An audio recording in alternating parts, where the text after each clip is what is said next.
And so this is where, if we get down to, what does business DNA really mean? There are two levels of behavior that make up the personality. So sort of the way I look at this is that the natural hardwired behavior, which is the center of this, is core to who you are. It's the level 1 behavior, and that will remain very stable over time. But our personality, and this is where behavior and personality, in our view, get mixed up, the behavior remains consistent over time, but the personality will evolve. A person's personality evolves through lots of different life experiences. You can have a positive or a negative experience somewhere, and it will change some of your values, some of your passions, some of your interests, how you deal with people. That then is a personality evolution, okay? How you will deal with specific situations could be different. A negative business experience for a while might send everybody more inward, right? But who are you at the core? That's the natural hardwired behavior, and then we've got the learned behaviors.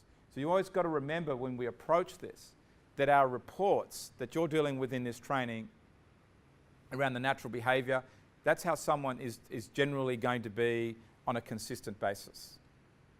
But it doesn't necessarily mean how they will act out in every situation. Stress for a lot of people in the workplace is caused by the fact that they're put into a situation where they're operating outside their natural strengths. And so therefore they're not comfortable. They might have, it's like being an accountant and told to add up figures all day. Leon and I could have done that, right? But you get stressed with that. You're put in around too many rules and regulations and steps to do each day. That gets uncomfortable for some people. So you're out of your zone if that's what you're doing. So that's where this is important. And then we just break it down here little bit in a bit more of a structured way and just to re-express it. The way we work is that 95% of who you are is the natural DNA behavior, and then the 5% is the learned behavior, the more conscious behaviors. So we take it that the natural instinctive behavior is extremely strong, it's very dominant, and it will get forced out. It will show itself a lot more when you're in situations that trigger your emotions. And they can be positive situations, and they can obviously be the negative ones. We'll drive that out harder, and then it brings out sort of what the biases are in our brain. We've all got a natural zone that we operate in. The neural pathways in our brain are shaped very early in life. The neural pathway being sort of like the Mississippi River and the Rocky Mountain structure that's in our brain. That is really basically the core of that structure by the time you're 3 years old. And there's not much you can do about that.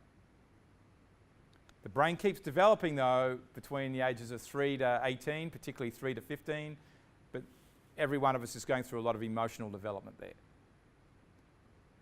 Those behaviours can be changed with pretty heavy coaching and counselling and whatnot if they're getting in the way. And then, of course, later in life we have negative experiences that get in the way.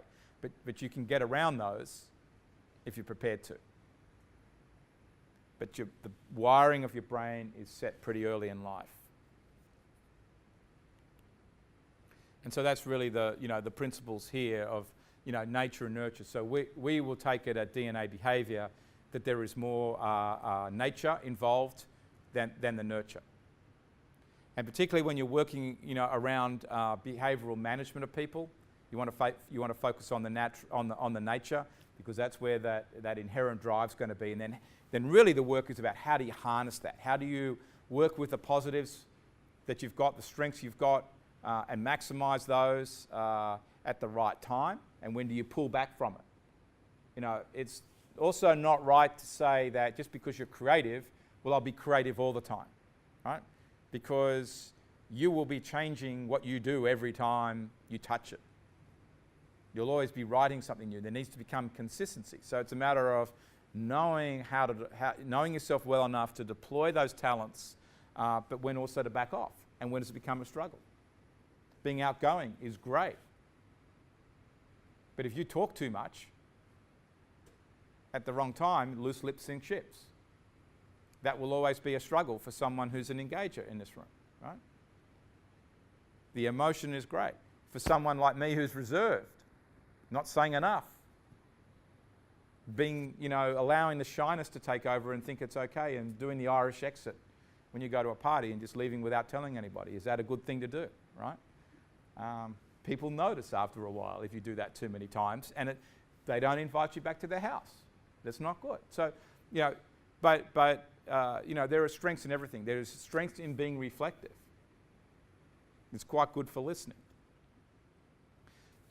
So that's sort of really the framework of the natural behaviour and the nurture or the learned behaviour. And we've got to keep that very much in your brains, because as you do this training, because you don't want to be saying, just because this is what the natural behaviour report's saying, that is all who the person is, and missing how they might be behaving or reacting in particular situations. And it's the sum of all of it that's important, but we also want to leave you with a message that the nature is very strong for talent development.